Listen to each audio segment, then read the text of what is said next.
Не өңі не түсі екені белгісіз біреу атын айтап айғайлап шақыратын сияқты. Өңі дейін десе өңінің қайда екені беймәлім. Кеңістікте өзі де жоқ, бәрі буалдыр, бәрі тұман, түк түсініксіз. Түсі дейін десе айғайлаған дауысты, сытырлаған дыбысты абанық естіп жатыр. Тасқын міне тағы да абанық естіді. Дарынның даусы. Бұл қайдан жүр? Мынау толасы сытырлаған не дыбыс? Өңі ме жоқ, түсі ме? Қайда жатыр өзі? Тасқын селк етіп шошып оянды. Бөлме іші ала көлеңке. Сырттағы электр жарығының сәулесі терезе алдындағы ағаштың қалың жапырағы арасынан ұрланып, әрең сығалайды.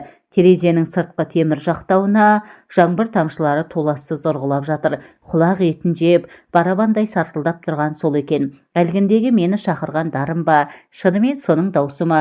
Жеті түнде не іздеп жүр ол? Орнынан ұшып тұрып, жүгіріп терезе алдына барды.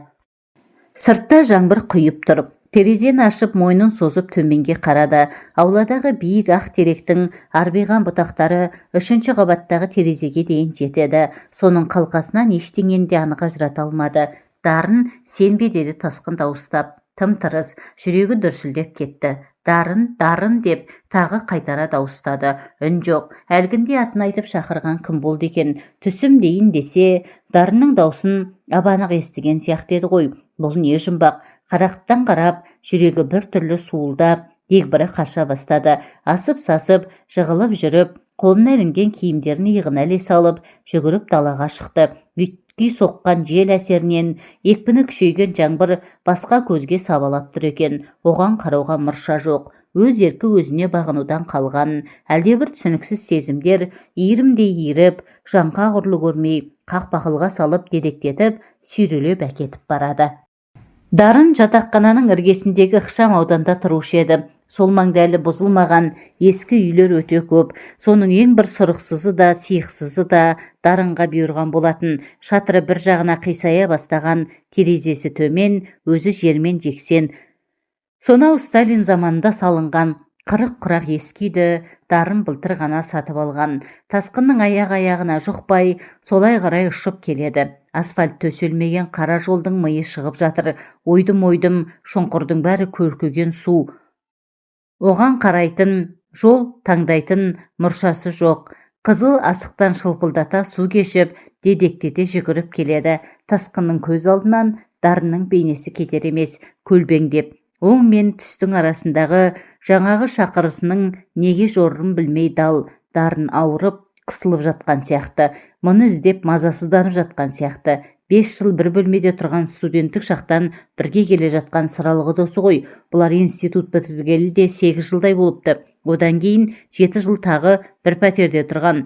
Дарын былтыр үйленген соң Сәбира екеуі осы үйге көшіп кеткен. Үйі тасқынның жатақханасынан онша қашықта емес. Күн аралата келіп кетіп араласып тұрады. Дарын мен Сәбира екеуі таңның атысынан күннің батысына дейін барахолкада сөмке сатады. Тасқын болса суреттерін Алматы Арбатына апарып қойыпты. Содан түскен азын-аулақ ақшаға жан бағып жүр. Қазір суретке қызығушылар да аз.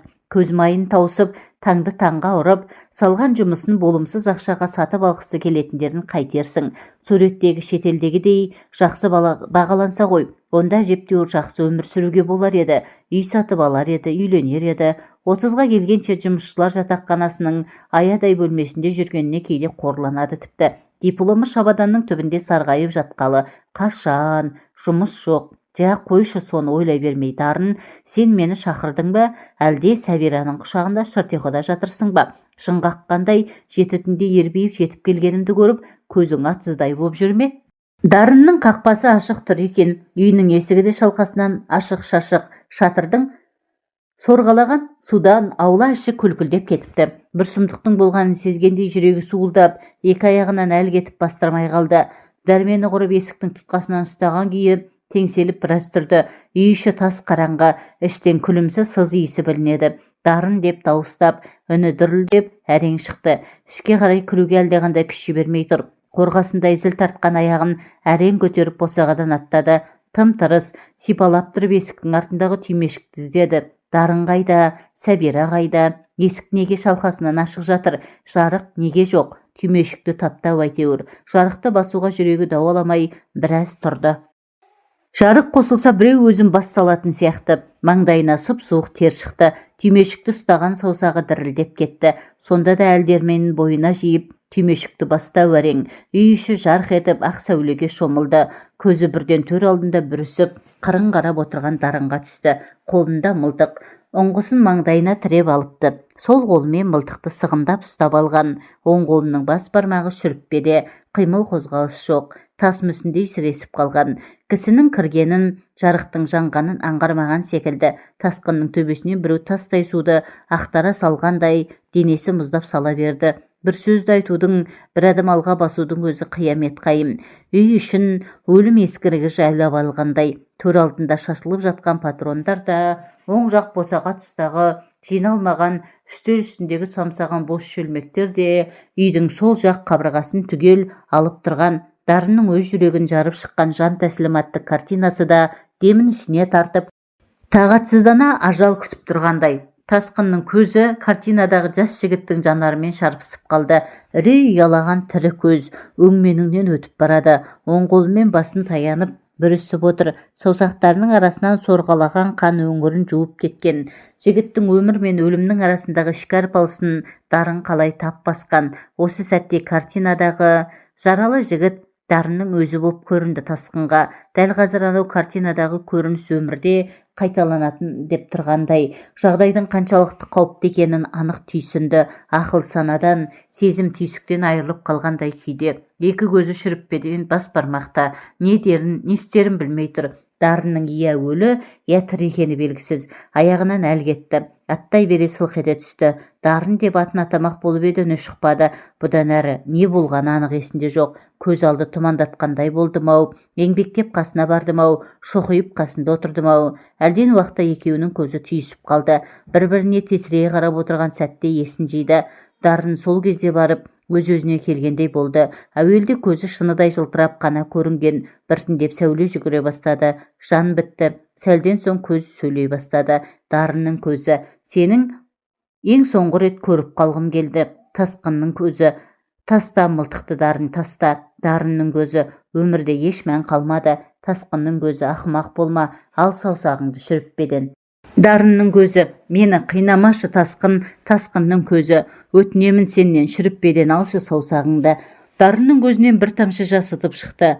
Бас бармағын ақырын шүріппеден алып, баяу жылжытып әкеліп, бармағының сыртымен кірпігіне ілінген жасты сүртті. Осы кезде тасқын Дарынның қолындағы мылтықты көз ілеспес жылдамдықпен жұлып алды. Ол төрдегі киіздің үстіне басымен сүзе құлады. Терезе артылдай соғылған жаңбыр дыбысын енді анық естіді. Сырттағы жел күшейе түскен. Ашық тұрған есіктен суық жел сумаңдайды.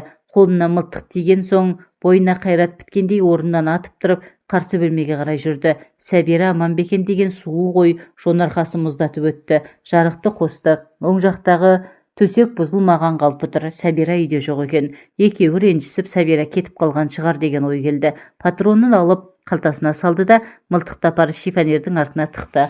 Дарын басын көтерместен төр алдында бүк түсіп әлі жатыр.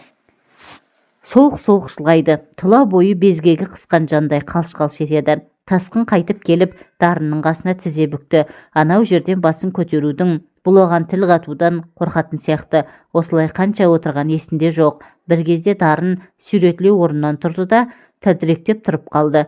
Бұл да тұрды. Бір-бірін жаңа көргенде қадала қарасты. Ол мұны бас салып құшақтады да тағы солқылдап қоя берді. Қой сұңқылдама, деді тасқын ашу шақырып. Дарынның білегінен мытып ұстап, сүйрегендей боп сыртқа алып шықты. Жаңбыр әлі құйып тұр. Сен тұра тұр, мен киімдерді алып шығайын деп үйге кіріп кетті де Дарынның плашы мен шляпасын алып шықты. Жарықты өшіріп қайта шықты. Тасқын сұрамашы, ештеңені де сұрамашы менден. Қаңғытшы мені айдалаға, иесіз құла түзге, адам аяғы баспас құмға, шөлге. Қаңғыртшы мені. Мен әкесінің аузын ұрайын тірліктің. Тасқын, сен ғана түсінесің мені. Түңілдім бәріне. Дарын, жүр барға кірейік, деді тасқын, оның сөзін бөліп. Ол бетіне бедірейе қарап тұрып үнсіз келісімін білдірді. Екеуі жатақхананың іргесінде түнгі барға кірді. Подвалда орналасқан түнгі бардың іші бозамық сәулеге шомылып, мүлгіп тұрып. Қаба сақалды бармен жігіт темекісін будақтатып өзі жалғыз отыр екен. Бұлар төрдегі үстелге барып жайғасты. Көп